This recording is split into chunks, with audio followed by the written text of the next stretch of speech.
And we are live. So, episode 6 of the Coaches Collective. Man, fellas, thanks so much for coming on today. Thank you, Memphis. This is going to be so awesome. So, before we go ahead and get started, I do have an announcement to make. So we are, our videos are also, in addition to all the other places that we are, the YouTube channel, we have Facebook. We're also hosting our videos on the Active Self Protection Unlimited app. And I think that's a great thing. I like the stuff that's on there so far. Like Riley Bowman's pistol intelligence class is on there. We got a whole bunch of Christopher Bean on there. What else is there? I think there's. I think I just finished watching Melody Lauer's Armed Guardian class. That was phenomenal. So great stuff on there.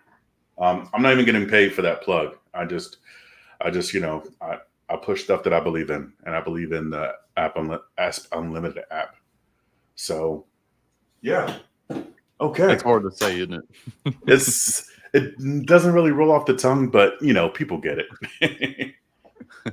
Yeah, but yeah, guys. So we had a question that we were going to base this episode on, and the question is, what is your greatest challenge when coaching shooters? What is your biggest coaching challenge?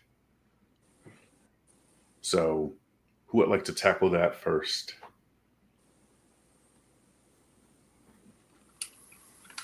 I feel like I go first too often. I think Riley needs to do it.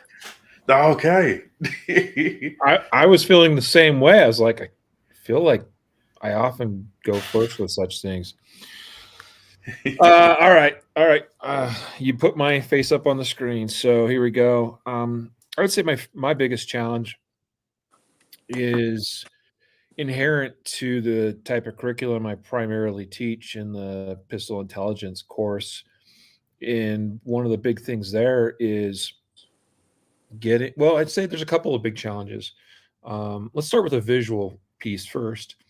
So my curriculum is intended to set shooters up for success, to be able to see more, see it sooner, understand it better, right? So all that visual information is interpreted accurately, and then that enables us to, number one, make good decisions behind the gun, and number two, understand what the gun's telling us, and therefore shoot better, right? Sooner, more accurate. Which, I mean, everybody wants to get better, more accurate, faster, right? So a lot of that's a visual process, and one of the big challenges is number one, communicating what a person sees, what I see as instructor, and number two, understanding what the student sees. Because one of the unique things is with respect to vision is it's a subjective thing. I mean, we all have eyes. Most of us have eyes that work pretty well, relatively speaking. And obviously some see better than others, but what exactly I see compared to what exactly Dan sees or Tyler sees or Chris sees or Miko sees, like you don't see what I see and I don't see what you see. And that might be something different, so I can't make assumptions about what I think I mean, I can presume what I think you see, but what you see and what I see may be different, or how it's seen or how it's interpreted in the brain may be different, right? So that's a challenge, right? Is understanding what somebody sees and how that relates to their shooting. The second piece is that, and this is inherent in my curriculum as well, is that for us to be able to have essentially maximum visual awareness, we have to get certain other potential roadblocks out of the way. And a couple of those are emotional, we'll call it stress, if you will, and then also just mental clarity, I suppose, or just the ability, like what you're thinking about and what you're feeling, which honestly both are brain based things, but it's the cognitive and emotional side of shooting. And so if you've got your brain filled with, a bunch of clutter, you're thinking about too many things, you're thinking about the wrong things, you're injecting yourself consciously into the process of shooting when you shouldn't be, then that'll absolutely take away from your ability to have maximum visual awareness. And without max visual awareness, you're not able to process all the visual things. So that piece is certainly true. And then emotionally, if we're in a place where we're experiencing a lot of anxiety or stress about whatever, it could be about the shooting itself. It could be things unrelated to the shooting, just like have crap going on in my life. Maybe it's trauma I'm holding on to from the past. It can be all kinds of things that emotional stress or trauma also gets in the way of being able to process visual information. So, because some of that is like basic fight or flight type stuff. If you're experiencing a lot of stress and anxiety as it relates to the shooting process, like some people get really stressed or anxious about performing a particular drill, or they get stressed about the shot timer beep just went off. That gets in the way of, you basically go to other stress responses, and some of those are not, visually focused. So the point is we have to get all that behind us. So where am I going with this? So I'm answering the question. This is also why I initially didn't jump right up to say I would go first, because I knew I could get very quickly into the weeds on it. But one of my biggest challenges is getting shooters to let go of those things that are holding them back cognitively and emotionally, so they can focus on the visual processing side of shooting. So there you go. So, a couple questions. When you talk about the vision aspect, are you talking about more of the clarity of what people are seeing, or are you talking about allowing them to see it faster? Can you speak a little bit I'm, more I'm, about the I'm vision talking aspect? I'm talking more on the interpretation of what is seen more. Like obviously, if there's an issue with how well they see from a visual acuity standpoint, clarity, we have to, I mean, that should be addressed. There's some things that obviously can be addressed, some things that can't be addressed, right? Eyes change as we age, or we have some kind of other visual impairment. Um, but where possible, those need to be addressed, obviously, for obvious reasons. Um, but no, I'm mostly talking about, with what I'm trying to teach and communicate as an instructor, is that information's there, and that information's coming through the eyeballs, whether you realize it or not, is getting you to, in the brain, the visual processing center of the brain, recognize visual patterns of information that we start, that feeds into. I mean, great example is somebody shoots a bill drill for like you see somebody shoot a bill drill at a high level for the first time ever. Like think back to the first time you saw somebody burn down a sub 2 second bill drill. I remember the first time I saw something like that and was like, how'd that happen? And then the first time I had the opportunity to have a conversation with them on the level of, like, could you aim all those shots? Like, could you see your sights as you did that? And it'd be like, oh yeah, sure, yeah, no problem. See my sights track. In fact, I remember the first time I heard the phrase sight tracking, and I was like, what do you mean? Uh, so that information that's always been there. I shoot a gun, like that information's there, but I don't see it, don't recognize it, don't understand it, can't interpret it. It occurs at a high rate of speed. So the visual awareness has to be really tuned up to pick it up and recognize it and interpret it. And of course, I mean, there's other issues too that should be, I should say, we have to be careful not to assume these aren't present.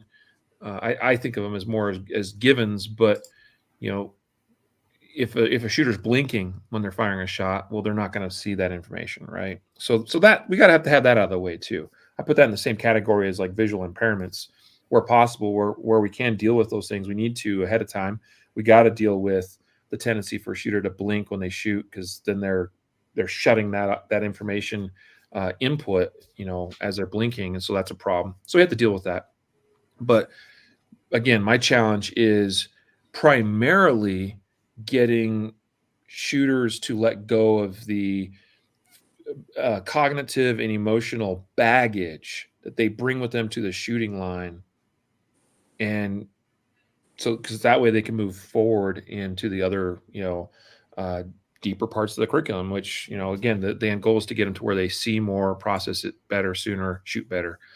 And so we have to go about it in that way, or it doesn't work as well as we'd like it to. I mean, I have ways of dealing with that challenge, but when you ask the question, what's your greatest challenge? Well, there it is, because it's not easy to do. I had somebody in my class a couple weeks ago in Idaho for the second time, and he's a pretty gifted shooter. I mean, he's put in a lot of work. He does a good job. He's a good shooter. And he's made progress since I saw him 2+ years ago, which that's awesome. But there's still emotional and cognitive baggage that's holding him back. He's made strides in the right direction, but that's still there. And so that was a major focus with me working with him again.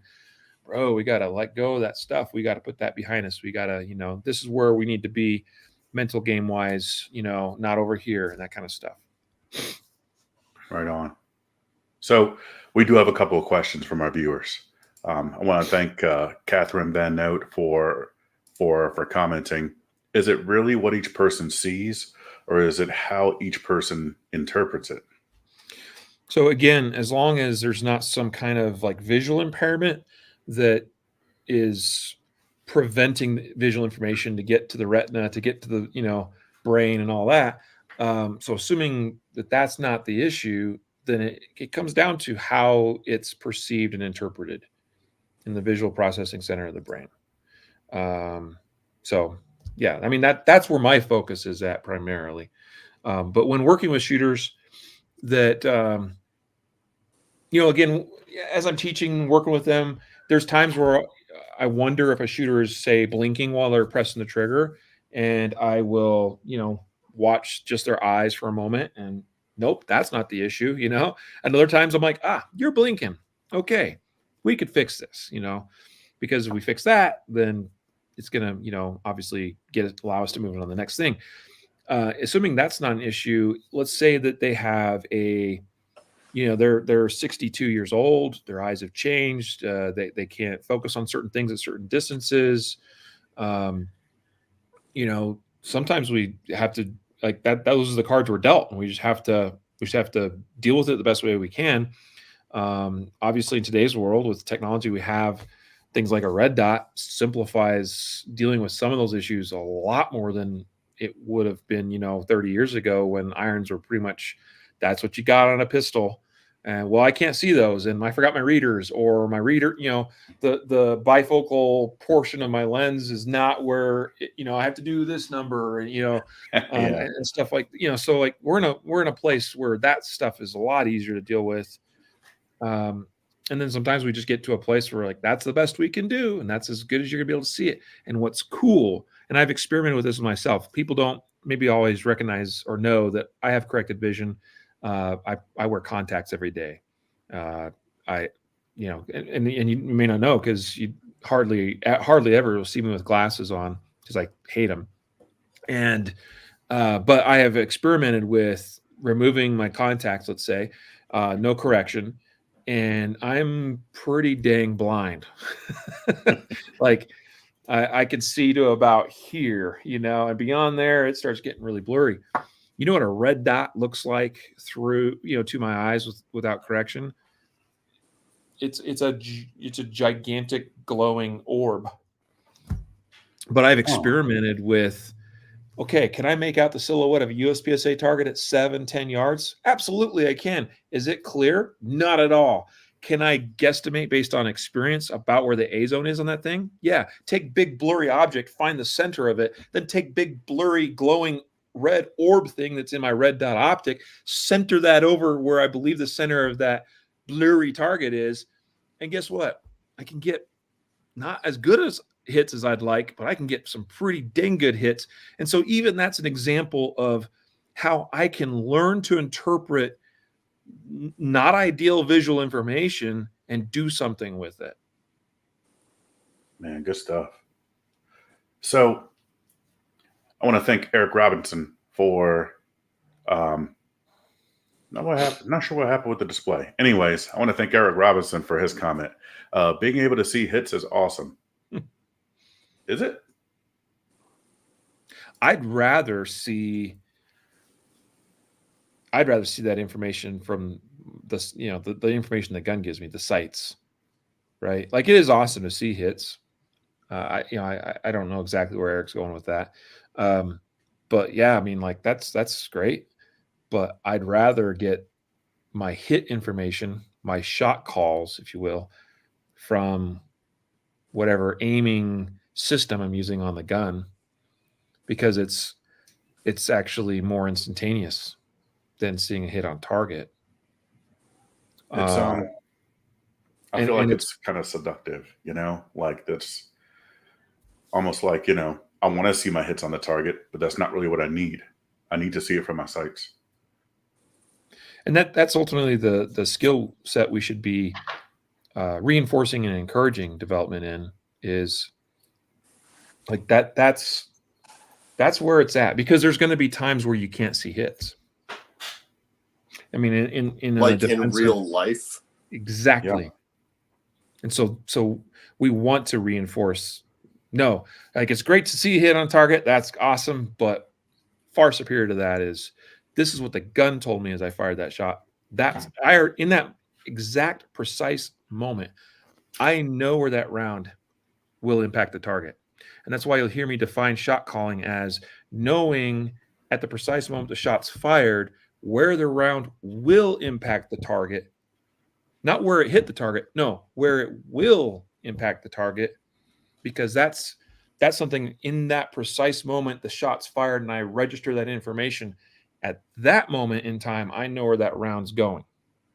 And that's something different. It's subtly different, but it is different than seeing where a round impact is on target, which is actually an event that takes place later in the future.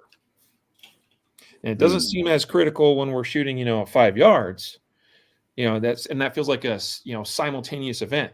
Shot or sights lift, bullet hole appears on target. But as distance increases, it becomes a lot more obvious that this event happens way before that event downrange happens. And in most practical pistol, sense of, the word, or looking at it from pistol side of things, it's two events that happen really close together in time. But it's still faster for me to know right then as I fire the shot than it is for me to be like, where is that on target? It's still faster. Might only be a couple hundredths. And I can tell you, it is measurable in hundredths of a second, so believe it or not, because you can film yourself. If you can film yourself with like 4K, especially 4K footage, take your iPhone 13, whatever, put it in 4K mode, film yourself over your shoulder, see gun, see target, 7 yards, film it at 30 frames per second, which is not even that fast in today's world, because a lot of people are doing things in 60 frames per second by default, and sometimes 120 frames or even faster. 30 frames per second at 7 yards, when you see the gun fire, there will be about 2 individual frames in that video footage before you see the hole on the target. How long is that? Each frame is 0.03333 seconds. What I could tell you is that for a typical 9mm round, 7-yard distance takes somewhere between 400ths and 600ths of a second to get to the target. So guess what? That doesn't seem like a lot, but if I see it here and register where that shot call is, as opposed to looking at where it's on the target, even at 7 yards, I'm already 0.05 of a second ahead of you. Yeah, that makes sense. So, not to bust your balls, Eric. Okay, that was a good comment. I just felt that I felt, and I think that others would agree that that was something that we wanted to hear Riley's opinion about, and that was really cool. Um, let's see. So we do have another I'll shut up now. question from from Alex of the Suited Shootist. I'd love to hear y'all go down the predictive versus reactive rabbit hole. Like, what do you think about predictive shooting versus reactive shooting? Man, I wish Tim was here.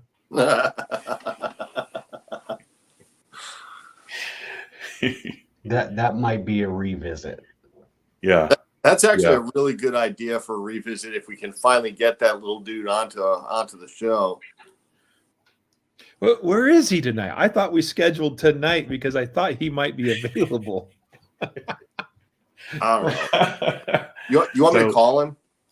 Yeah. I'm messaging him right now. I'm saying, get your little pumpkin spice drinking butt in here now.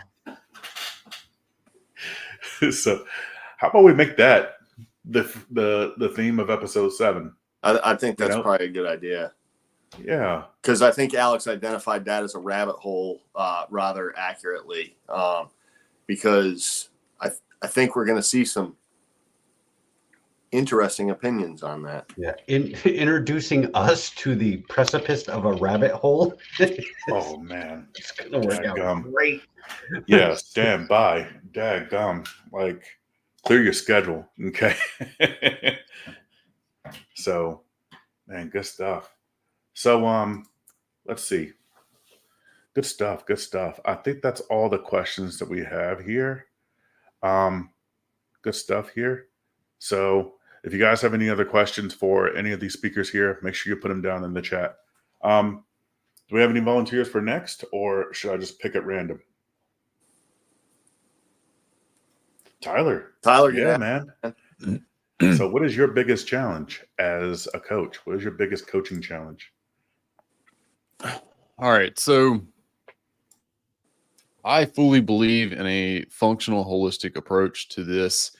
And I believe in the human's ability, natural ability to be very adaptive to less than ideal situations. Think of Darwinism, if you will, or evolution.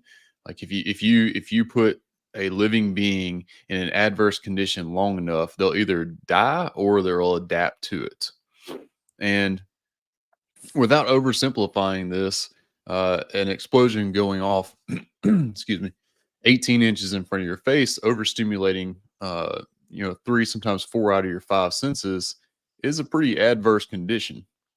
And it takes a long time to get desensitized to that, enough to where you can be very in tune and very deliberate on what you're focusing on while that explosion is happening. So my biggest disconnect is relaying that belief in a actionable way, because I only have 1-2 days with you on the range. That isn't enough time to beat down that wall of overstimulated issues that some people may still be fighting, so that they can really tap in and apply the deeper concepts and principles I'm trying to show them. Because I can do the thing all day long. If I can't allow you to share that experience, it may just kind of fall on deaf ears, if you will. So again, I think my biggest issue is communication. Really being able to describe in a way that they can understand it and apply it, unless the person has came over that fence of the being overstimulated from that explosion, that extreme adverse condition that is, again, in front of our face, which is a very, very small clientele. I mean, I would have almost no business at all if I only had those people in my class, because those people are kind of already starting to figure it out for themselves anyway. So I'm still trying to work on that weird middle ground, like the people that are in front of that fence or on that fence. And so yeah, pretty much what I got. So, do you see it more? I'm sure that you see it more in people that are newer to shooting rather than people that are, been shooting all my life, right? But do you see it at all in folks that are more seasoned shooters, or is it a little bit more subtle, or what? The seasoned shooters, man, watching them is really fun because I can see them and their reaction in real time to any in the moment mistake. And how they respond to that is very interesting as well, because some people haven't quite, like me, haven't quite mastered the emotionless correction in the moment thing that Raleigh preaches on very well, and is a huge benefit. And there are people that have, and they'll get through something, and they're like, "Huh, that was interesting. Something different happened that I wasn't expecting," and they corrected it and just kind of rolled with it and kept on going. So yes, I see it in the experienced shooters, but they have a more critical approach to it. They usually understand it a lot better, and they can a lot of times give you the reasoning behind it, and then you can talk through that. And it may just be one of those human elements because man, we mess up on things. We're not perfect, and we never will be. Error rate is really how we should look at things. Like some people just have a much more narrow, uh, lesser error rate than others. Um, I would say Tim, out of all of us, has the least error rate. And me, with my sporadic style of shooting, might have the most, and everywhere in between. But I feel like I'm kind of going off on tangents, and I may have not quite answered that question correctly. Dude, I love tangents. I mean, that's kind of half the reason why we're here. Yep. Yeah, because those tangents, like, that's really where the spice of life is, like finding that context underneath the context, seeing the words between the words. Dude, that's the juice right there, man. And that juice is worth the squeeze. So, Yep. but And just to be clear, the more advanced concepts and principles that are in the functional pistol class, that I would never try to push those on beginners anyway. Like if I can blatantly see that you're doing good to reload your gun, or you don't quite even understand how your sights work, I'm not about to start teaching you reactive versus predictive shooting and movement and all sorts of other things. Like we're just gonna work on the hard skills and the mechanics behind the gun and get you some experience behind some time on task behind the gun. I'm not quiet because, I'm not quiet because I'm stumped. I'm quiet because this is deep and it's provoking a ton of thought right here. It's pretty awesome.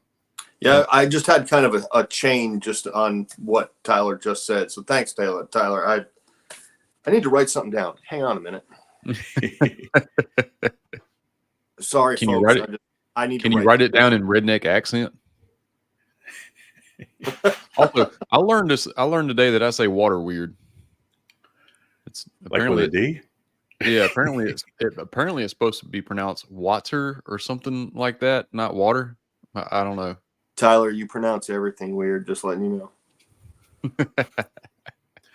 I feel like south of Kentucky, everybody pronounces it water. I mean, I always thought it was water.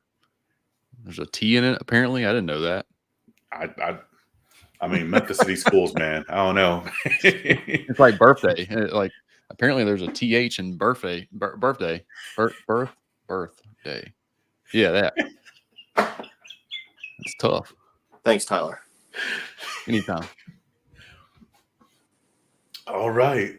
So, there weren't any comments about that. So, who wants to go next, right? Or should we pick a random? There's only two of us left. I mean, Miko's too, but flip a coin. Let's flip a coin. All right. So let's see.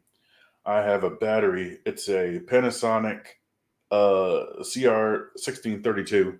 It's about as worth as much of a coin. But and Dan, pick one. Heads. Heads or tails? Heads. I have tails. So Chris, yeah. Chris's turn. Chris's turn. What is your Well, greatest coaching challenge? yeah. Greatest coaching challenge. So first off, I want to reframe it, right? So I don't want to reframe it like a challenge or anything like that. But one of the things I lose the most sleep over from a personal perspective within coaching is kind of how I'd like to word that. I think everyone's going to hear like recurrent themes, different perspectives, but recurrent themes. But I guess let me start by framing it like this. So I'm a performance coach.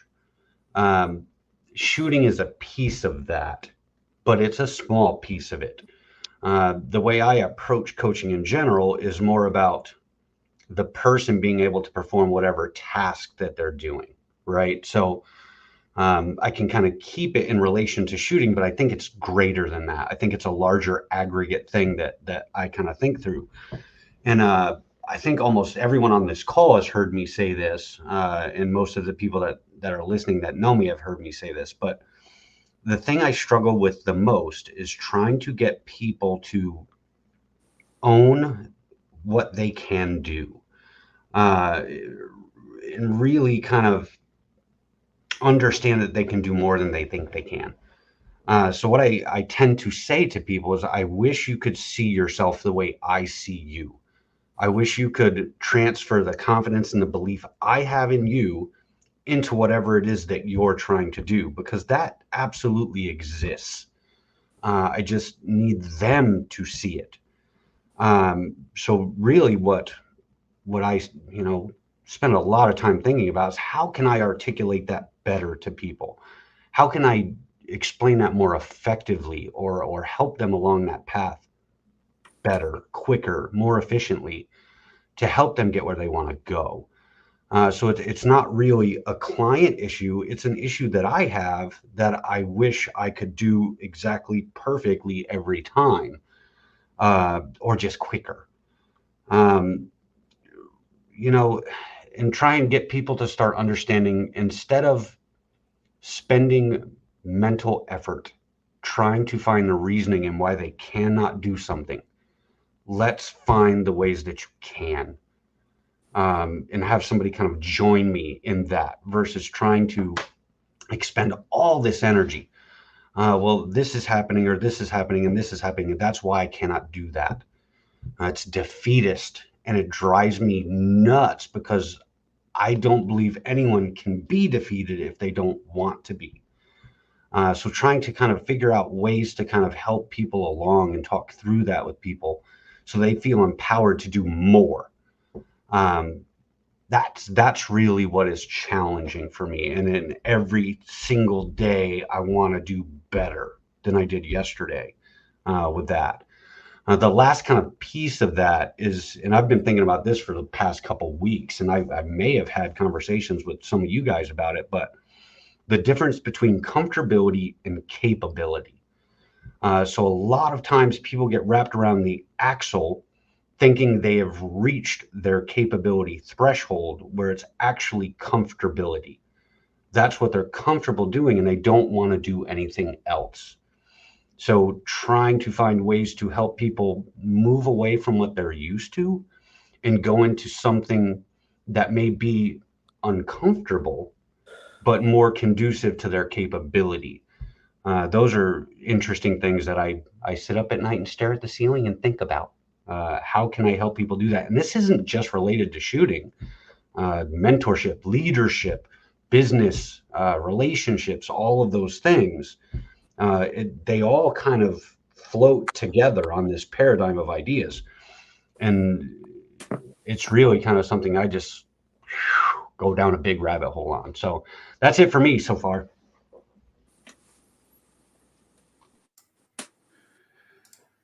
How often do you see yourself running into those issues?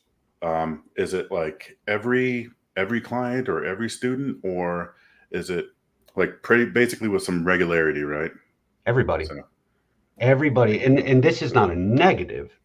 It's not a negative thing, but everybody has something they're dealing with. Everybody has some limiter that they have placed upon themselves. Everyone. And that's okay. But the way I look at it is, as a coach, the whole purpose of my being there is to help them overcome that, whatever that is. That's the whole purpose of it. But yeah, everyone, including myself. I mean, hence why I have a group of friends, that I can talk through the same things that I struggle with. My clients, your clients, everyone's clients struggle with. They just may be framed a little bit different, right? But same. Yeah.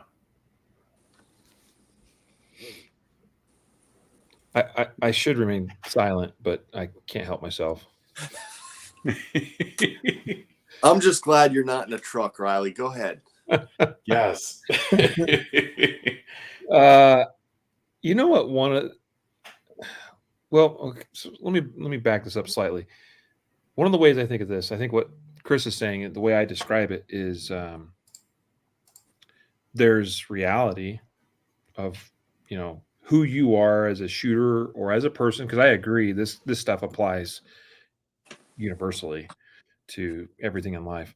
So there's the reality of who I am let's just keep it in the shooting context, as a shooter, right? And like, what is that? Well, if you want to define it based on metrics, well, I am a sub 2 second build drilling, sub 1 second draw to first shot shooting, maestro or whatever that is. Like, okay, so take whatever that is. There's the reality of who you are as a shooter, and then there's this perception of yourself of who you are, and that's not always, those two things don't always line up. In fact, they rarely line up, because to the question of who do you encounter that, or how many of the shooters that you coach struggle with this kind of thing. And I agree, it's like every shooter on some level is not, like the perceptions are not always matching reality, and some of us are way harder on ourselves than we should be, and others are overly confident or believe they are a bigger deal than they actually are. And we all kind of see that amongst people that we associate with, that we know, on both sides of that spectrum. And so, I mean, one of the reasons I think shooters have to measure performance to improve is that in order to improve, you have to get this perception to get closer and closer to alignment with what the actual reality is. And if you don't ever measure, then you have no concept of that. And as Dunning-Kruger suggests, well, you probably overrate yourself in terms of how good you actually are.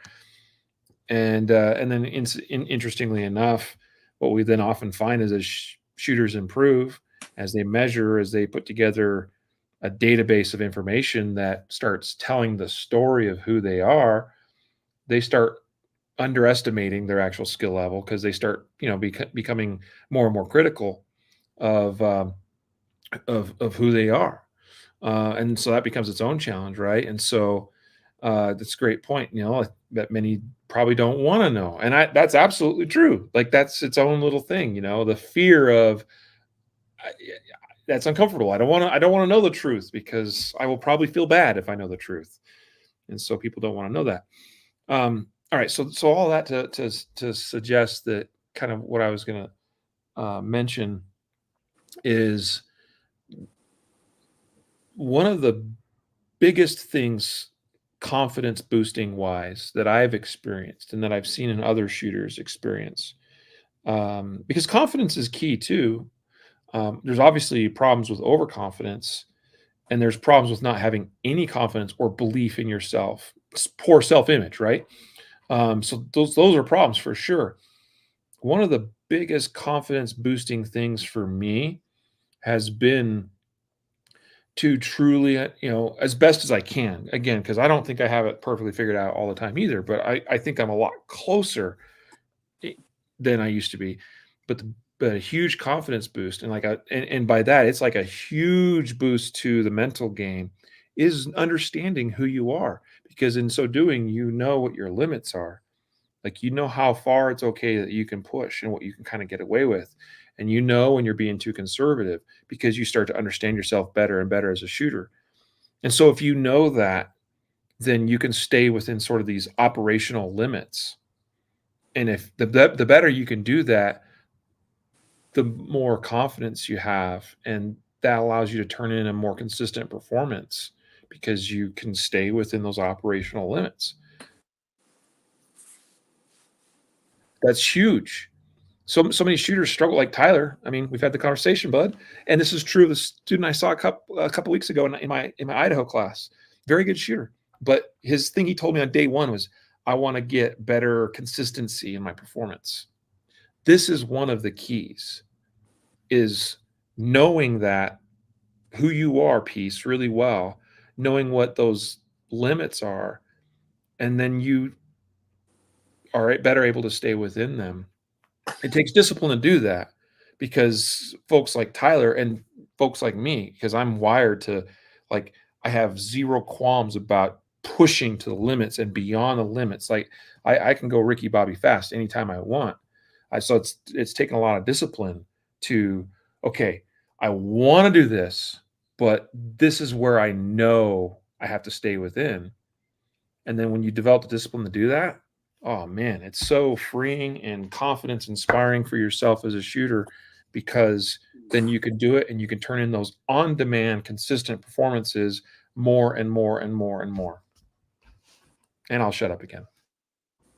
I actually have a retort, because so much of what you said is perfectly good. But this is something you guys may have heard me say too. But how do you become who you want to be if you don't know who you are? As simple as that, right? So what knowing who you are, or knowing, like as Riley put it, those operational parameters, right? If you understand where that is and where you perform your absolute best, when you have outlier performances, either high or low, they don't necessarily change who you are as a task performer. So how you can see someone where that's clearly not developed all the way yet is if they have a relatively short, unfavorable performance, and that tanks their performance moving forward in whatever they're doing for a duration of time.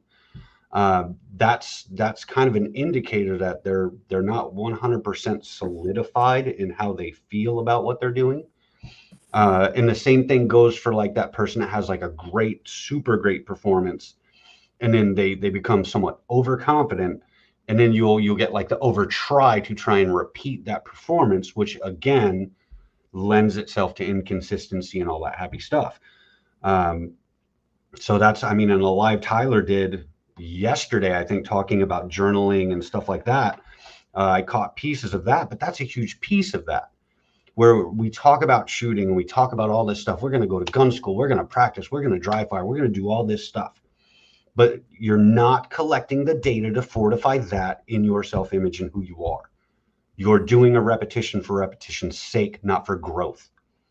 And I get it. Not everyone wants to write something down. But if you think about that, if you do a 10-minute, 20-minute, 2-hour, irrelevant to me, dry fire session, and you take 2 minutes to manifest that data or that understanding in writing, which is stronger than words, it's strong, it creates imagery in the mind. That's how those things manifest, right? And I was talking to my phone today, watching Tyler's live, just going, yes, please, more. But that's a bunch of this stuff. Like, those are the true keys of anything you're doing, and we'll frame it to shooting. If you want to go to a next level and you're plateaued, more often than not, if you've already developed skill, it is not a mechanical process that's holding you back. It's a mental process. And the only way to get over the mental process is to start understanding the causation of that mental process and work through it. And if you never do that, you can throw all the mechanics, all the gear, all the everything at it. It will continue and it will never leave you, because it is part of who you are. But again, now I'm going down a rabbit hole, so I'm good for now.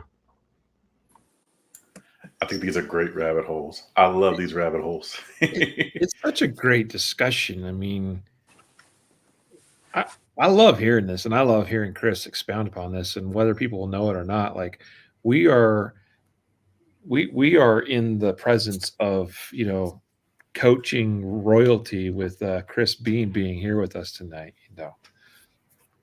Official, Lanny Basham mental management coach here. So it's a big Royal fucking beans.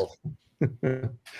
uh, Yeah, that's a gigantic deal. Like, and here's the thing. Like, I know who Lanny Basham is. I'm a big fan of Winning in Mind, and I'm still only scratching the surface of just what a gigantic accomplishment that even is. You know what I mean? Yep. It's almost like, like imagine explaining who Michael Jordan was to someone that barely watched basketball. I'm not comparing you to Michael Jordan. I'm not doing that. But, like would that person even know like how monumental a figure like that is? Like that's kind of where I am with Lanny Basham, and that's kind of where I see Chris, because it's pretty freaking amazing. You guys are making me blush. It's Dan's turn.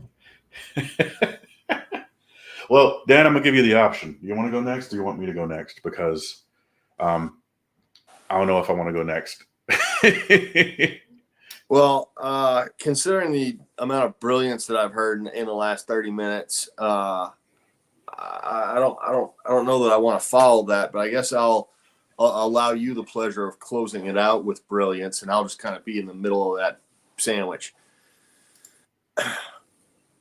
So coaching challenges for me are kind of twofold, because I do two different types, because I have the law enforcement side of my job, and then I have the non-law enforcement side of my job working with Apache. On the law enforcement side, I get such a minimal amount of time with each shooter who is under my coaching care, if you will. And that makes the amount of time that I have has to be very prioritized. It's kind of like an ER. You kind of need to triage what needs to be done in order to meet that qualification regimen, and then it's bang onto the next individual.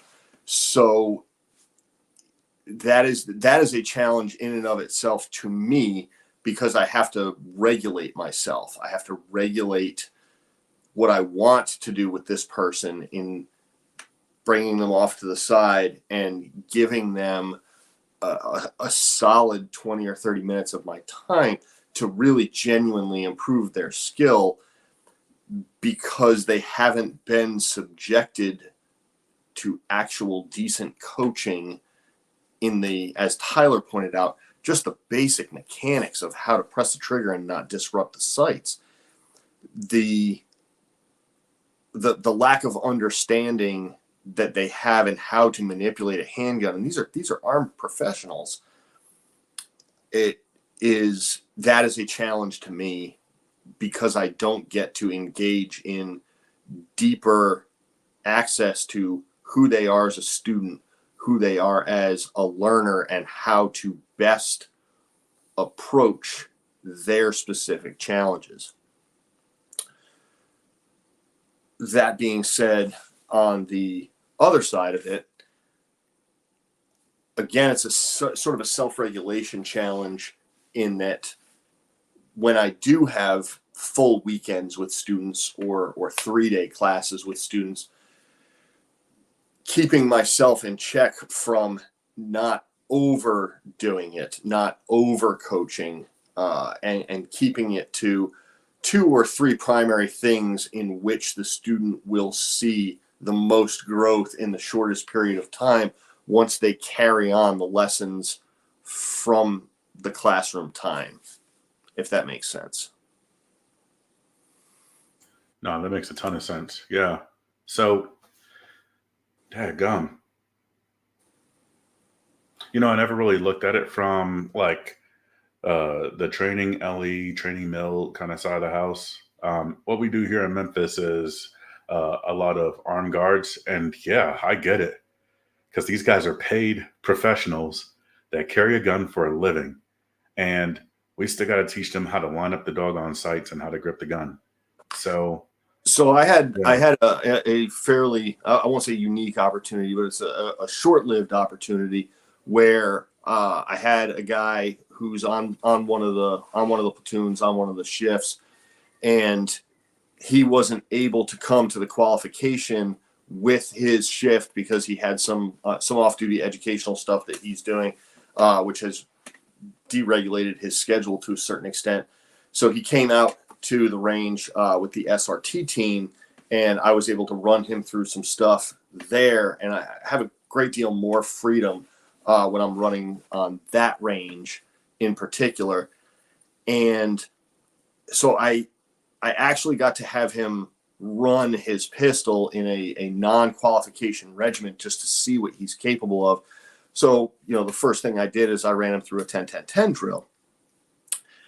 And he'd never shot one before, had never even heard of it before. And I explained it to him. He loaded up his gun, put up a V8, and he shot a 10-10-10 drill. But actually what he shot was a 10-10, I think about a 21 and a half, because he had absolutely no idea how much time was going by. And it took him 21 and a half seconds to shoot that drill, even having been prepped with what the purpose of it was.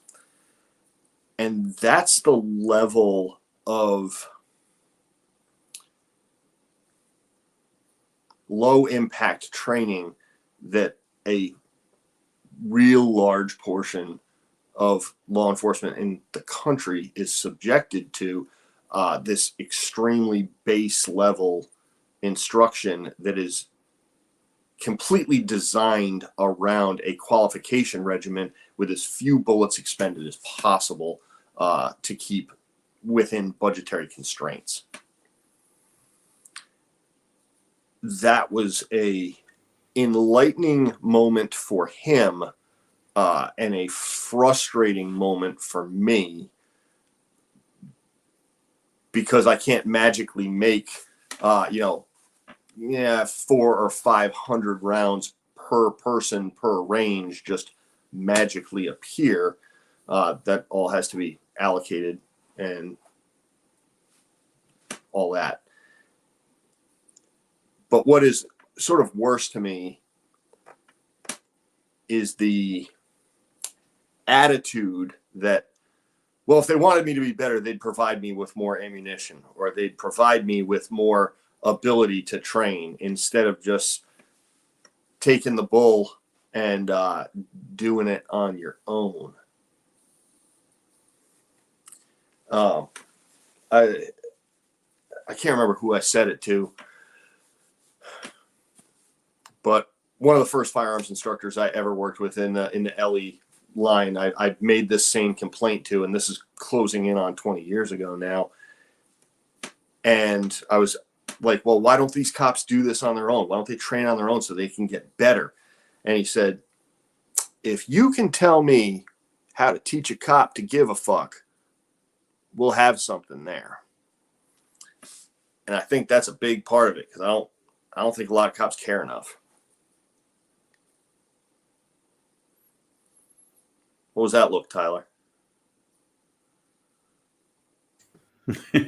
So, my folks are law enforcement. My dad was one of the best cops to ever serve Warren County, Mississippi. And dude couldn't hit the broadside of a barn. Like, could fall out of a boat and not hit water. Legit. However, he never had to pull the trigger on duty. So he was also a detective most of the time. So I don't know. He cared, I promise you, just not enough to give up time with the family to go be a better shooter. But I understand. 100% understand. So I guess in very, very short, my biggest challenge is frustration and self-regulation. Yeah. Yeah.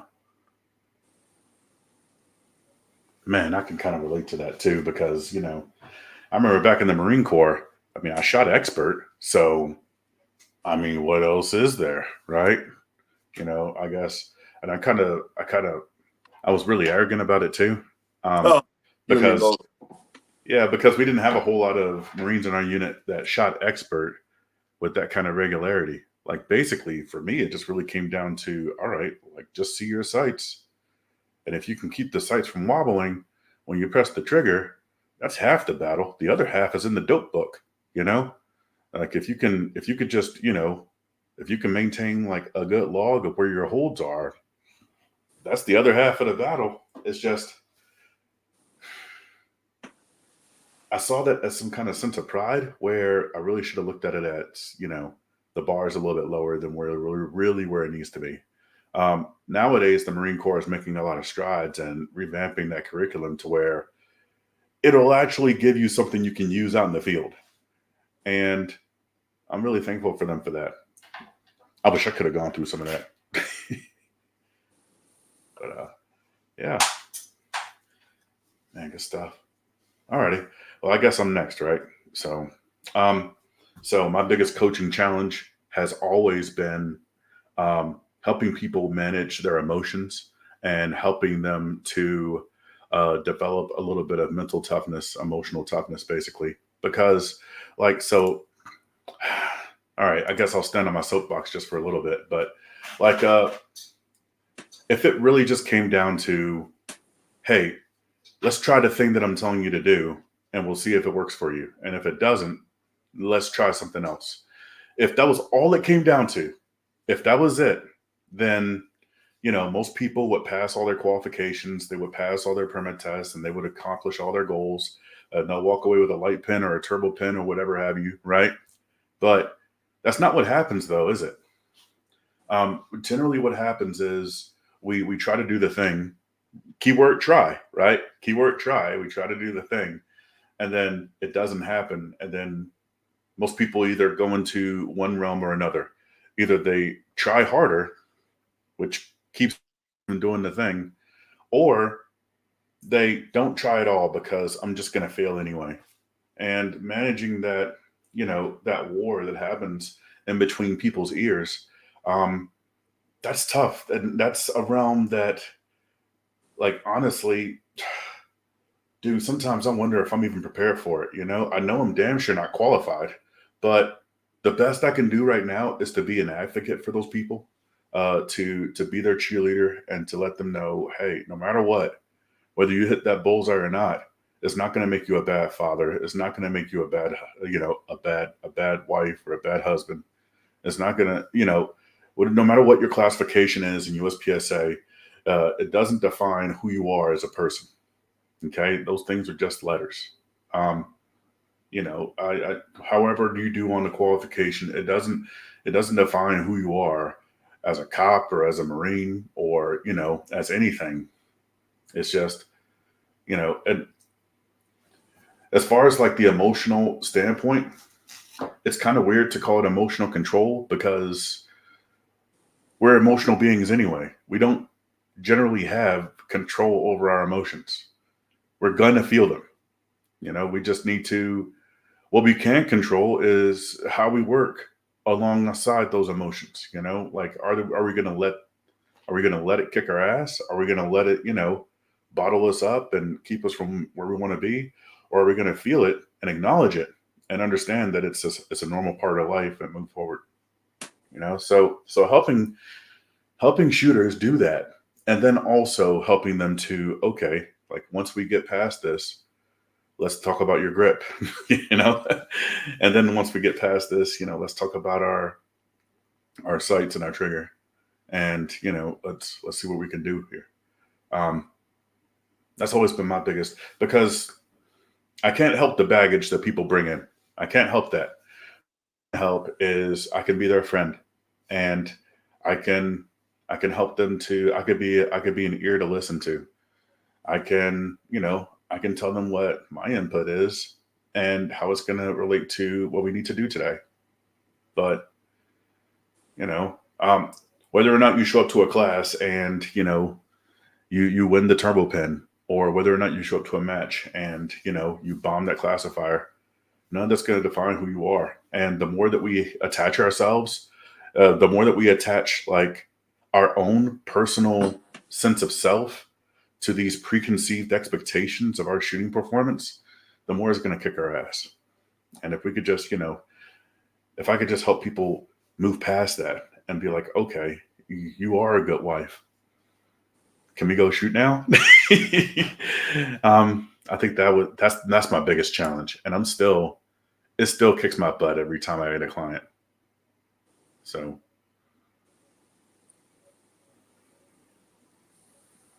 Oh crap, was I on mute? No. we No, were you just gave us all sitting stuff here to for, think you know, about. 10 minutes. We're all sitting here like, would have been funny though.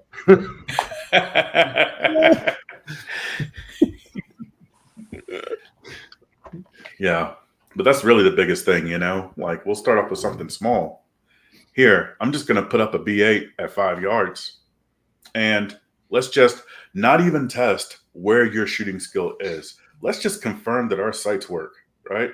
Because you could bring in some garbage ammo where your sights are off, or maybe you didn't zero your optic, or, you know, whatever. There could be a bunch of environmental controls for why you're shooting low and left. There could be. I'm not going to be able to confirm what that is until I see your grip and I see how you shoot. So how about we just see? How about we just see if where the sights are lined up, and people will still make that like, oh man, I'm not accurate. What if that was like some kind of bad guy? And I'm like, it's a B8. How often do you get attacked by B8 bullseyes? No, all let's the just. time. I mean, there was that one time when I was taking that big case of them out of the car. That I was just thinking about my pride. They attack my pride at 25 yards all the time. Yes. So, but yeah, I sometimes, does that mean to lie to your students? No.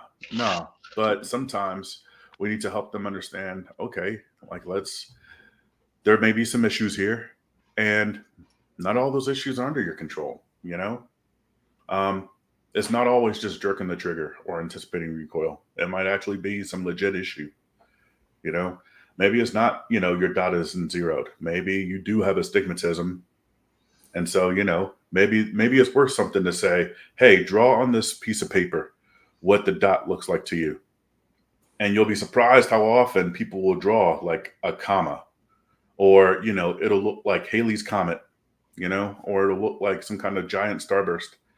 So it was weird. I forget who I was talking to, but one person had a U, like a lowercase u.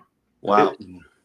And that was what her dot looked like. And I was like, okay, well, let's do some testing to see where your point of impact is. What part of the U is actually hitting the X? And so it was pretty cool to see, you know, it was like this portion of the U that was hitting that X. All right, let's run with it. So, you know, it was just kind of interesting. But up until then, she was beating herself up about it. You know, maybe I shouldn't carry. Maybe I'm a danger to everyone around me. No, you're not. Okay, you're not. I wish more people were like you. So, man, that's the biggest challenge that I see. and I can actually confirm a bunch of what you're saying just from a personal anecdotal standpoint, because I'm colorblind. I have a severe astigmatism. So all of these little things that would theoretically screw you up, and I leaned on that crutch for years. You know that, well, it's harder for me, so I can't do it, until I met some people that were like, well, it's not harder, it's just different. It's, you just got to figure out what is different about it for you. If the equipment works, what do you have to do differently to make the equipment work with you? And that's a big deal, man. So I absolutely am picking up what you're putting down right there, bud. Yeah. The emotional baggage that people bring in, it's heavy. And if I can help them carry it, I will. But, you know, usually that's a fight that they're going to have to fight on their own. The best I can do is be their cheerleader and, you know, be their advocate. My camera's so in the wrong place for my thumbs up. I keep putting it like off screen. But Mikos, you might add, if I add just a bit to that. Yeah, please. Emotional management is something that's near and dear to my heart because it was something that on the very opposite of the spectrum ruled my life in my 20s. And like you, I very much believe in allowing people to express their emotions in a healthy way in a safe environment, and that the best way for those to learn in our presence is to make sure that they know, understand, and believe that we are being the host of that safe environment, and that we are not going to pass any sort of judgment their way, anything. They're not going to think any different of them if they have some sort of emotional outburst that may be what they think less than ideal. We're not going to judge them on their failure. We're not going to judge them because you know we're learning. There is no failure in learning. A failure would be if you didn't show up. But I absolutely love everything you have to say on that, and I'm a big advocate of making sure that the students know, hey man, this is where I want you to mess up. This is where I want to see you fail, because I know that you're pushing your limits and you're exploring new things, and this is where growth is absolutely happening. If you have some sort of emotional response that you think is misplaced or anything like that, let's talk about it, man. I don't think no way differently about you. You're still an amazing person in my mind. And dude, coming from someone that has been controlled by emotions and has learned to work past that, I'd love to share what was successful for me. We can talk it out and shoot, you know, hold hands, sing kumbaya if that's what it takes. I'm here for it. So, but yeah, big, huge advocate of making sure that students have a safe environment to express all that.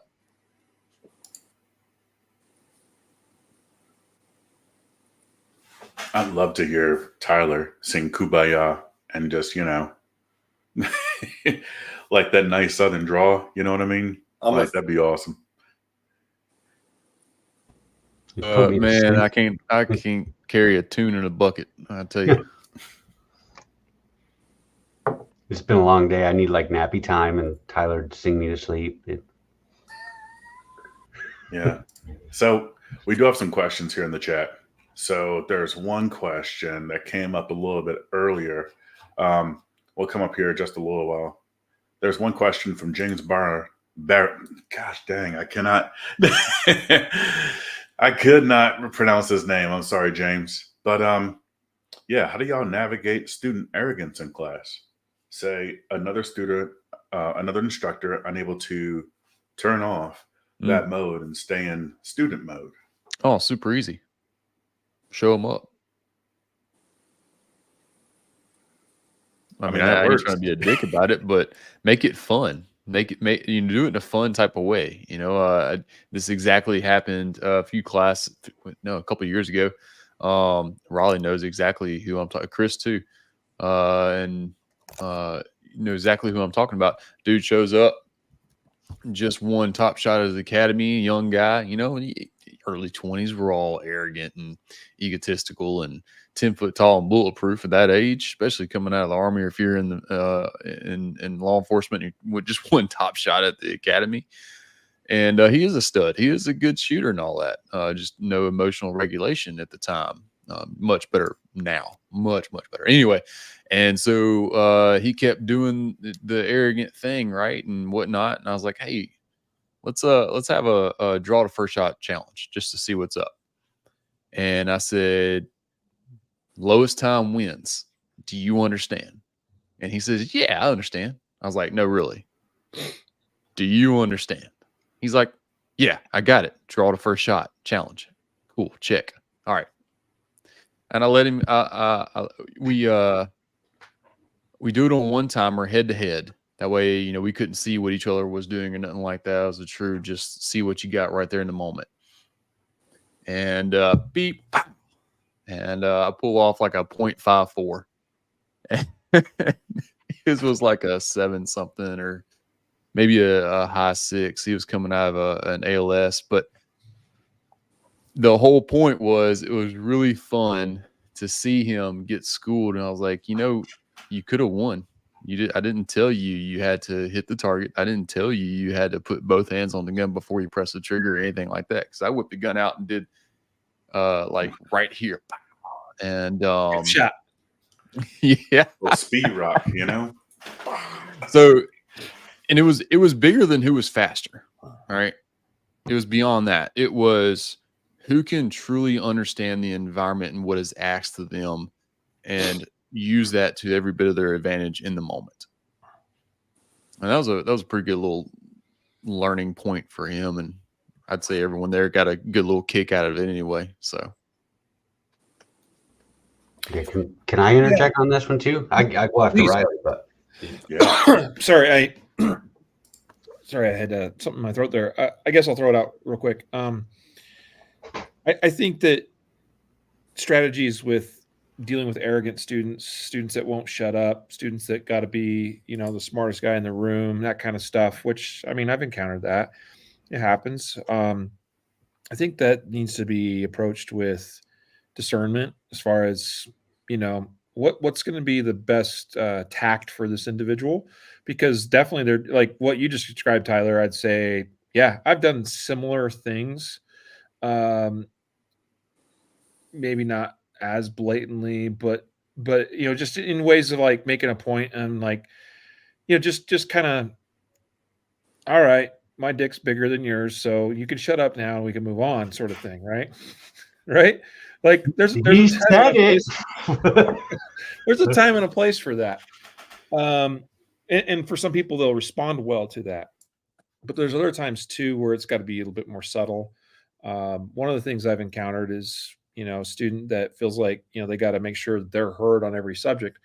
There's been times where, you know, they go off this direction because they have their little pet theory or whatever they have to share, which, you know, and I'll just basically be like, okay, thanks for sharing that.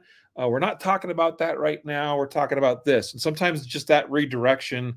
And if it's done respectfully, but also directly, is all it takes for them to kind of get that message of, oh, my bad, excuse me.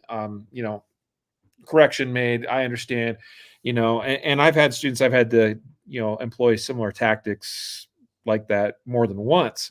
And then they got, you know, finally got the message. And then there's other times where I just ignore them, you know, and that might be all that it takes, or it's a combination of some of those things. And so that'd be my input on dealing with arrogant students. Yeah, and I understand all aspects, right? So I'll say like a naughty phrase too, like pushing someone's shit in, right? There's a place for that. It exists. I'm not going to pretend it doesn't. But I'm going to reread James's question here. How do y'all navigate student arrogance in class? Say another instructor unable to turn off that mode and stay in student mode. I think that's an important thing to understand that Riley was kind of alluding to is what's the motivation to it? Is it impacting other students' learning? If it is, that's something we have to deal with right now. If it's not, is that really a serious situation? But what I would normally do in a situation like that is a really simple, and this is how long this conversation would take, is pull them off to the side at a break and say, hey, if you wanted to cook a steak, why did you come to a steakhouse? You're paying me good money to be here. Just try and listen. Let us do these things and don't negatively impact anyone else's learning, because that's not helping you or anyone else. And if that doesn't work, then you escalate from there. But I won't even pretend to say I've never jumped in the pool that Tyler described, because, oh, I have. And I have some other beautiful words for that I won't use. But again, I think it's situationally dependent. What do you have and what's the motivation? Is it someone that's this is just their first time doing this and they want everyone to think they're good at something. All right, maybe they have an insecurity problem, and hammering them is not going to help. It'll hurt. So who knows, you know?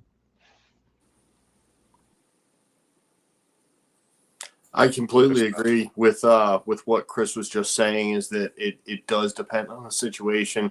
You know, and I was that kid. I was that young 20-odd-year-old kid in gun class, you know, and, you know, one of the better shooters in my academy class, and running my mouth, and, you know, hanging out my Marine expert badges and stuff like that, and just doing silly things that I thought, I don't know, I thought it looked cool, and I ended up looking like an idiot.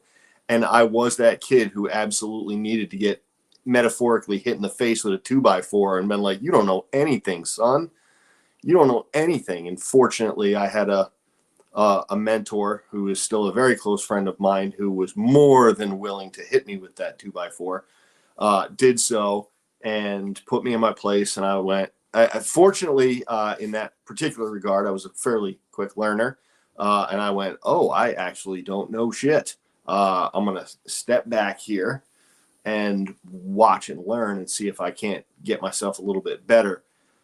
But at the same time, I do think that there's I think discernment was the right word, Chris, that it takes picking that out. If you have another instructor, especially if you have an instructor in the class who may be recognized, I don't know that necessarily being like, all right, let's unzip and measure. I don't know that that's the way to go with that particular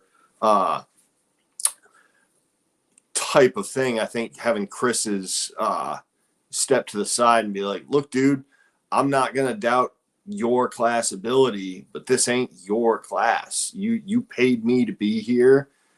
Let's let me do that talking right now. Like, your contributions when I ask the questions are fantastic, but let's wait for those first. I'll just add that, you know, when offering corrective instruction, which is essentially what we're talking about, it's about finding the right method or strategy to offer that correction to get them back where they need to be, so that they are also being an effective student and not dragging down the rest of the class or impacting other students' learning. I also believe always, this is true with, it's just a way I try to approach life, that when offering correction, I always try to make sure I follow it up with reinforcement that I still essentially love them, you know, like, hey, you know, just make sure that it's done in a way that, because it's really easy when dealing with this kind of thing, that then all of a sudden, if I've gone too far, gone too overboard, approached the wrong way, that maybe I shut them down. And I mean, granted, they've kind of brought it upon themselves to begin with, but it's still my responsibility as a coach and as a teacher to try to help every student that crosses my threshold. And so there's absolutely been times where I've had those little chit chats like, hey, this isn't cool. Like, we got to redraw the boundary lines here. And so, hey, we on the same page with that? Okay, cool. Just so you know, like, still, like, I'm glad you're here. I like you. I want you to be here. I want to help, you know, like, whatever it takes. That's why a lot of times when I lead with corrective instructions, I usually say, it's kind of like the example I gave in the beginning of this discussion. If somebody was saying something that's over here, but I'm really here, I'll be like, cool, thank you for sharing that. Just a brief acknowledgement of, I appreciate you shared that, but we're over here, you know, just so they feel like, hey, I was heard. Riley didn't make me feel like a doofus here. You know, and then we got back on track and move on. So anyway. But I have been on a line and seen Riley with a tape measure attached to his belt. Just saying.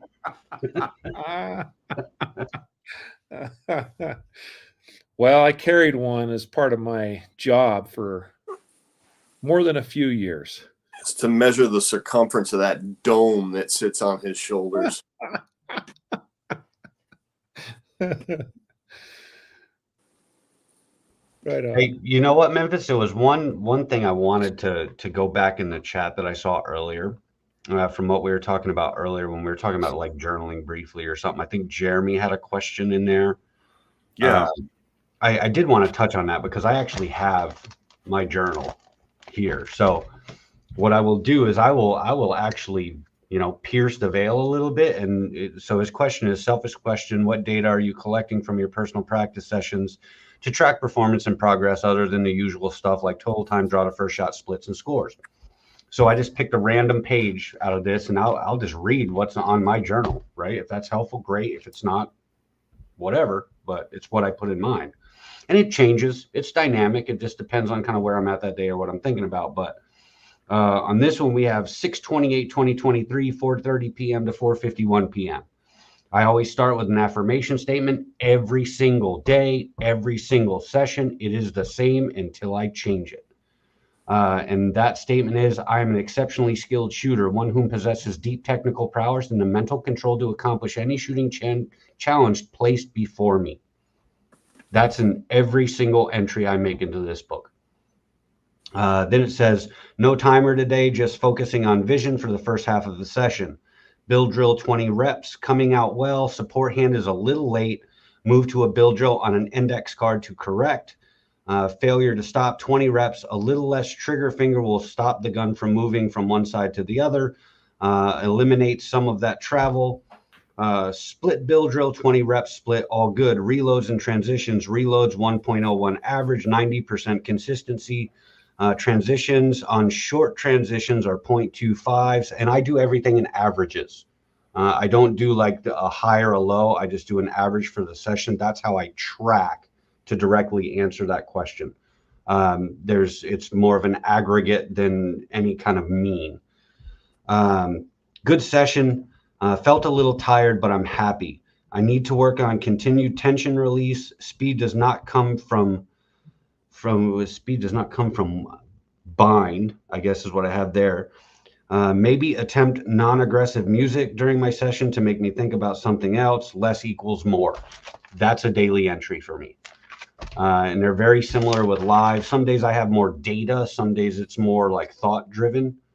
But every single time I do something, I take 2 minutes and that's what I write down. If I have to stop in the middle of a session and I'm doing drills, I'll do that. So anyone that's like developing skill, they've got a timer, right? And they'll take the time to look at that timer and they'll run through it. Why not take the time to record it? It takes literally 30 seconds. So sorry, I felt compelled to do that. No, that's good stuff because it makes me think about how much I actually write down in a journal, because I journal my shooting performance. I haven't really journaled my dry fire to the same level of detail. So that's something I'm going to have to get into now. Can I offer you something there, Memphis? Yes.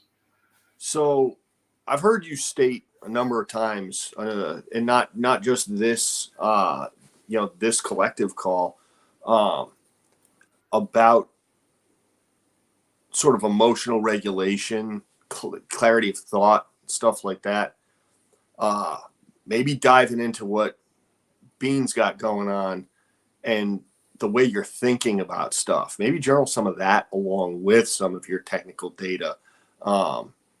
Chris said it earlier, man, that stuff that you write down, it stays with you longer than stuff that just flashes across your brain. Like a LED screen or a jumbotron.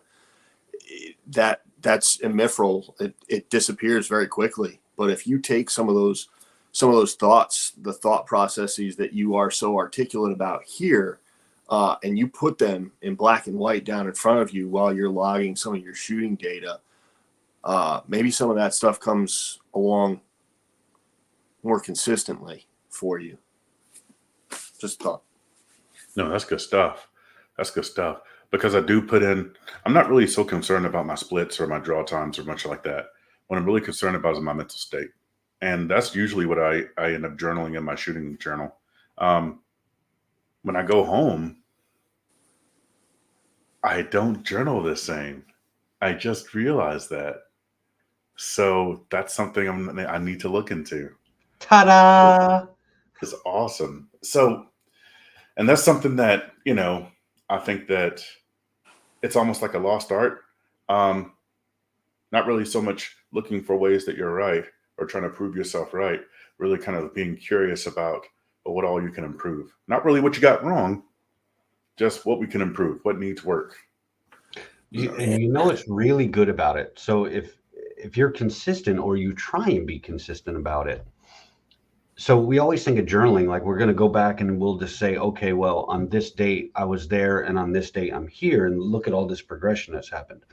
That's a piece of it, right? But the other piece of it is when you have a success and you put it down, literally what you're thinking and what you're experiencing while that's going on, you can re-trigger the memory over and over and over again of an excellent performance or whatever that meant to you. And that's not metric based, though it may be a piece of it. So that's why I try and put things that are significantly more cerebral versus mechanical. I mean, the mechanical is a piece of it. I put it there, but it's like, well, how did I feel about that? And that's what I want to remember. Today, I felt good. Today, that worked. And you can kind of read into that. That's literally an entry from like 5 or 6 months ago. And just reading it here, I was just like, that was a good day, dude. That was a good day. That was a good session. And that's kind of the stuff that I try and get out of a journal, not just tracking numbers. Then you're making a spreadsheet, and spreadsheets are great, but it's numbers on a page. It's not the human involvement in relation to the numbers on the page. There's no soul in a spreadsheet. What you wrote down, Chris, has soul to it, man. Yeah. Would you say, Chris, that journaling, stuff like that, it would be, especially when you review it, but even as you do it, I think this is also true. Would you say that it's sort of like reliving the moment? Absolutely. It's absolutely reliving the moment. And so I kind of put this in the same category when I'm coaching shooters, particularly when it's more competition focused, when I'm giving tips or whatever about stage planning, right? That I mean, I will say, because science demonstrates this, that because it's exemplified in multiple performance sports, that visualizations of the thing you're about to do are hugely important and hugely beneficial, because when done correctly, when done well, it basically carries about the same value as actually doing the thing. And so what we're talking about here with writing stuff down and journaling that out, and especially what's going on up here and what am I feeling and what do I get out of that, and how do I relive that? Like, you're writing that stuff down and reliving it, and that continues to carry that value forward with you. And so, yes. Yeah. I mean, I think of it, just to go on like the line of thinking that you're on right now, it's almost like if you had a photo, I'll frame it in like something that I think you'll kind of understand. If you had like a black and white photo of the most beautiful sunset you ever saw, it's a black and white photo. That's verbalization. Now, if you took time to articulate it in such a way that you can actually bring yourself into the memory, it's almost like having a home video of the most beautiful sunset you've ever seen, that you get to watch over and over and over again. So I know, like, a lot of people, they don't dig writing, and I get that, right? But it's a vehicle to do something that your brain would not do otherwise. If you're just kind of living off memory, is not necessarily indicative of the reality of a situation. But if you take the time to describe it, articulate it, it actually works way better from a recall perspective about how you're kind of feeling about it. So I know people think it's weird, right? They're like, I'm not keeping a diary. That's corny. Man, try it for a month, and I would almost say I'd give somebody $1 if they did it legitimately for a month and they came back and said that did nothing for me, because I've never had anyone that ever legitimately tried tell me that it didn't help in some way.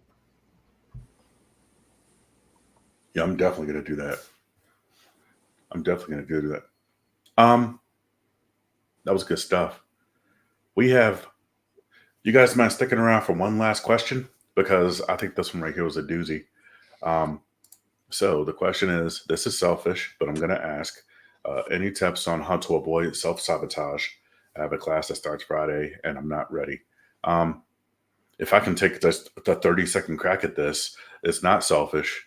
You need to ask, and you are ready. 100%. Okay.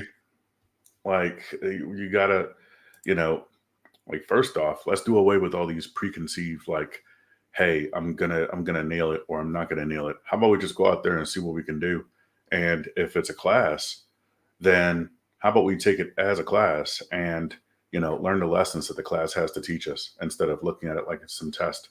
So I'm not saying that it's wrong to look at it that way, because it could be the way that the class is structured. A lot of people look at Gabe White's class as a test. It's like, hey, I want to get that turbo pin. All right, that's great. He also has a fantastic safety lecture. He has an incredible mindset lecture. And there's a bunch in there about movement that people just kind of gloss over. So take it as a class that, you can actually learn from, and do away with, I'm going to do great or I'm going to do badly. Understand those emotions and own them, because you have a right to feel that way. They're valid emotions, but don't let them control you.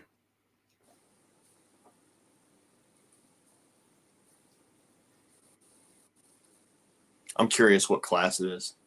Me too. I want to know. I want to know. So I know what it is, but we can talk about it offline. I don't want to call the questioner out. Sure.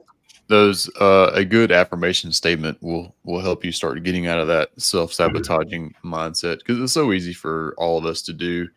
But if you have a daily reminder of who you are, who you're growing to be, it'll give you that confidence, that little bit of confidence that you need on a daily basis, so that you won't have to worry about that self-sabotage. What's your affirmation statement? It changes. Usually I have to apply it to whatever I'm teaching at the moment. But in this context is I am Tyler. Well, I'm having a hard time remembering the one that I used in class. I am Tyler. I'm a up and coming national level instructor who puts my students' interest and growth above all else. And something else. I need to write it down. I might have yours written down, Tyler, from when because Tyler and I had this conversation on a long drive we were both on. Yeah, so I actually have that one written down, but that's actually a introductory mission statement type of thing for doing the little intros. And but it really worked. All right, well, let's see here. I got it. Let's see. I've devoted the last 5 years, 5+ years, to being the most dependable, responsible, and unapologetically ruthless guardian of myself and my people. In the past 3+ years, I've also devoted myself to being the absolute best shooting, self-defense, and life coach that I can be. A journey that I will forever be a student of, so that I may pour into y'all the very thing that y'all gave up your time and money for. Believe me when I say this, I am your servant. That's my little intro that for classes. Weird. I like that. I'll chime in a little bit on the self-sabotage thing. So quite often when we go down this road and, we have some big thing coming up, and I mean, the self-sabotage comes because there is something we desire, right? We want something to happen that is a worthwhile thing to happen, more than likely, right? Like, it's a good thing. And so maybe you have this big class coming up and you want to score well on a shooting drill or test or a series of standards that instructor is known for, or whatever it is, because that's a good thing. Like you want that. Like, why wouldn't you? I want that too. The problem is that's a outcome based form of thinking, and we don't get to choose the outcome, at least perfectly. We just don't, because like even when, I mean, there's just times even on the best of days, sometimes things just don't work out, and that's just life. Like that, we don't get to look into the future and say, uh, on such and such date at such and such time in this, such and such situation, like this is exactly what's going to happen. I mean, we get to plot out a lot of our future by making, good and wise choices that bring us there. But that's called the process of getting there. We don't get to, we just don't get to choose it perfectly all the time. So that's the big thing. And so many shooters struggle with that very thing. The self-sabotage comes because there's a thing you want. It's a worthwhile thing. But you want it, and it's hard to get, and you're afraid that you might not be able to get it, because that's an absolute possibility that it may not happen, and so that scares you, and it's uncomfortable, and so the self-sabotage sets in. So we've got to redirect our thinking and it can be a variety of things. It can be because I think it's going to depend on the person too, to some extent, what works best for you. But we got to redirect it to something that's process focused and not outcome focused. And so, like the conversation we had going on in the comments, and Chris chimed in with some good thoughts, and I'm glad we get the opportunity to address this, because I tried to finish one of my statements in the comments, and suddenly YouTube decided to lock me out from further commenting, probably because I'll bet the algorithm thought I was trying to spam. Too many comments in too short a time frame or something, because it said this comment has failed to post to Coaches Collective YouTube. But basically, like one of the things that I try to really put my emphasis on, because anytime we start thinking about something speed related, that's again, we think of the speed because we know we're shooting maybe a challenging shooting drill or standard. And most of y'all are probably pretty decent. I'm not talking just about this group, but like those of you who are watching or listening, most of you are probably already pretty good shooters. At least if you have all the time in the world, you can probably pretty well put shots about where you desire. So the question always comes down to, how fast can I do it? The problem is when our brain goes to the speed side of the equation, then that again brings us back around to the outcome, because it's a form of outcome-based thinking. Because you can make the shot required more than likely, but instead your focus is placed upon getting it done within a certain time frame. And that's within your control. But then what often goes out the window? And this was the concern of Beulah, who's commenting in YouTube on the YouTube comments about this, was, well, I'm afraid that as I push for speed, that my accuracy will suffer. Well, that's absolutely true, especially when you think of it in that way. And so this is the same conversation I have with Tyler about every other week. Bro, trust that you are fast enough, because you've already demonstrated that. I've seen it. I've witnessed it firsthand. You are fast. It's like Lightning McQueen. I am speed. You are. Right? And so and when your brain goes there, then like all stops come out and you just go, poof, because you are speed. You are Lightning McQueen. You are Ricky Bobby. And so you can't do that. Right? And so, and I'm wired the same way. And so my focus instead has to be placed entirely on something that's a little bit more process focused, which for me is usually centered around the idea of, what do I need to see for any given shot? And that as soon as I see it, and this is like the part that appeals to the speed, hardwired part of my brain. As as soon as I see what I need to see, my trigger finger needs to be ready to send it. And that kind of falls back on shot calling, because it's all about, now I'm placing my mental focus and attention on seeing a specific thing. Like I know for a given target, there's something I need to see visually, sight reference wise. And as soon as I see it, then like the goal become like the thing I can latch onto is I want to see that. And as soon as I see it, like the quicker the better. Boom, send the shot. And that puts me back in the process of this is what I have to make a given shot. And seeing it and executing the shot as soon as I see it will naturally result in it being fast, or at least as fast as it can be for my current skill set. So, as is typical, I'm probably a little bit long-winded on that, but it's something I'm just so darn passionate about because I've been there, lived it, experienced it, and still do all the time. And so I hope that can be helpful. Don't worry so much about what's going to happen this weekend in your upcoming class, but focus on something that you know you can control and that you know how to execute, and then trust yourself that you can do it. Trust that you are speed.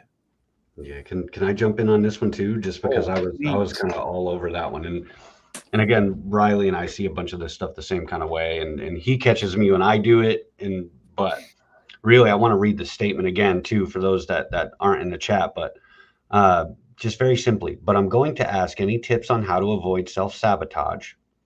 I have a class that starts Friday, and I am not ready. Not being emphasized in caps. So already what we've kind of talked about with like using text or things like that are thought to manifest our reality, right? So the self-sabotage exists in the statement. It exists in the statement. So really, like, one of my first retorts were like, well, if you want to avoid it, well, don't manifest it, right? And this is kind of self-serving to me. And I am also very passionate about language and how we speak to ourselves and how we calculate speech and things like that, and how we manifest thought.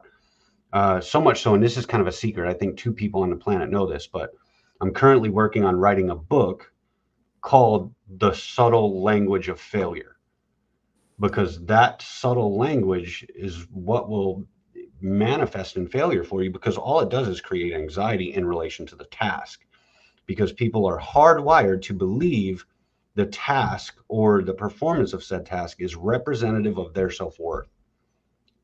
And it's not. I mean, if you are in a life critical situation, maybe, but if you're going to take a test or shoot a test or do something like that, it's simply a task.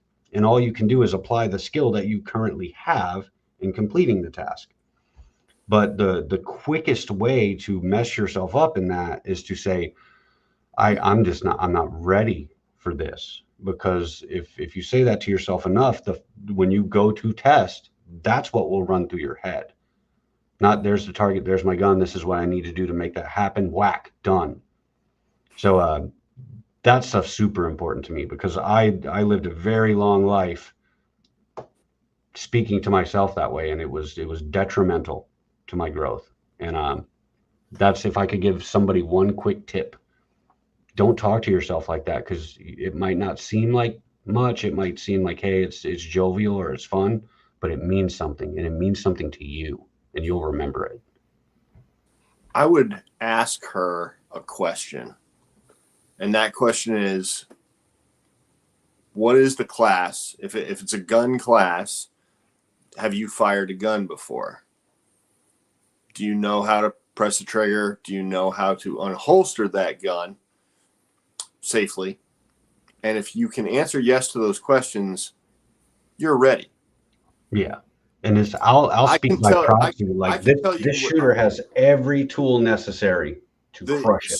So in order to avoid the self-sabotage, look at this relatively. What you're probably not ready for would maybe be the 2024 NCAA pole vaulting championships. You're probably not ready for that. All right. I'm just gonna throw it out there. You're probably not ready for that. You're probably not ready to take a calculus 2 test in Chinese. You're probably not ready for those things. It's just this is a matter of relativity, and you need to frame this in your head of the things that you're actually not ready for are things that you have no familiarity with. But if you have a significant degree of familiarity with the tasks that are being covered, as Chris said, in this class work, you are 100% ready for that class. And I mean, one of the first shows that we did in this collective was about flow state. And flow state is accessed by living inside the process of what you are engaged in. And it is freeing, it is mentally and emotionally freeing to live in that process and not be outcome focused. And when that occurs, you end up, as Chris and Riley both said, you end up manifesting the best possible of outcomes when you simply live inside the process. And when the process is something that you enjoy, it is inherently rewarding. It is much more easy to access living inside that process. So just enjoy the class, whatever the class is. Go there to learn some new shit and demonstrate to yourself that you enjoy this task set and that you enjoy learning new methods in which to engage in this task set, and that you are a capable human being within this knowledge domain, and that you are personal friends with some of the greatest coaches of this particular skill set, and revel in that knowledge and revel in that joy that you get to live in this process and take education from some great minds. That's a successful class. Whether you end up with a trinket or not is not relevant. And put that aside somewhere. Yes, the trinkets are fun. They're nice to have. Chris Bean would be lying if he said he didn't want to win all the things all the time. He absolutely does. But you get there by just being in that flow state, by manifesting joy in what you do. That's enough Miyagi for me. I'll just add one more piece. If you feel like you're not ready for a thing, and maybe it's because you haven't had the time to prepare the way you wanted to, or whatever it is. Here's one thing I can tell you about that statement. Like, you say you're not ready? Okay.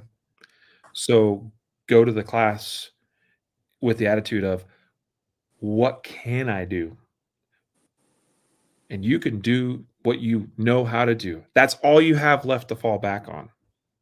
If you truly feel like you're not ready, then the only thing you have to fall back on is what you know.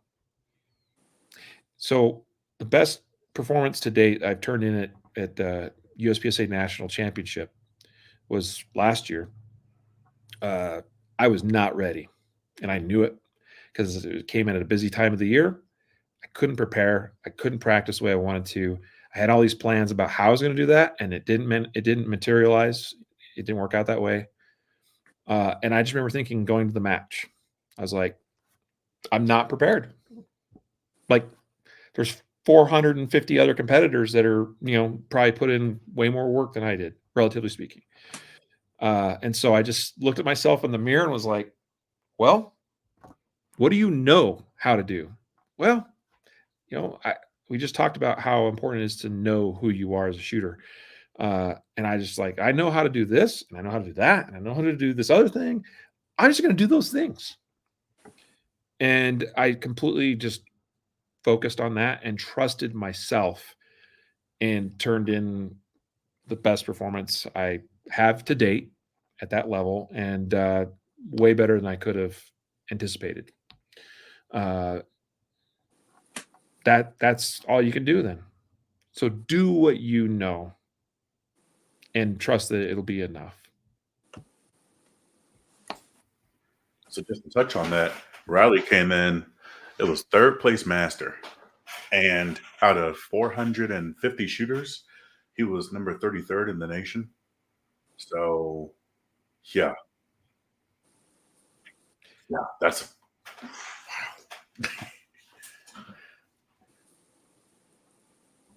He shoots okay. yeah. Oh man, so we covered a lot tonight. Any parting shots before we go? I'm happy I get to see Chris in a couple of weeks. Well, not even a couple of weeks, a week and a day or so. I get to see him. He's gonna come out and join me at Apache for a weekend. Man, As a I'm so student, jealous for that. let's clearly define that. As a student, I'm going to learn. I woke up to some awesome news this morning. My teammate Stony Steele made Grandmaster. Cool. Yes. I saw that just a few minutes ago, right before the call. So congratulations to Stony. Yep. Congratulations. Been working on that goal for a good year now or so. Yeah, I saw that. It's super awesome.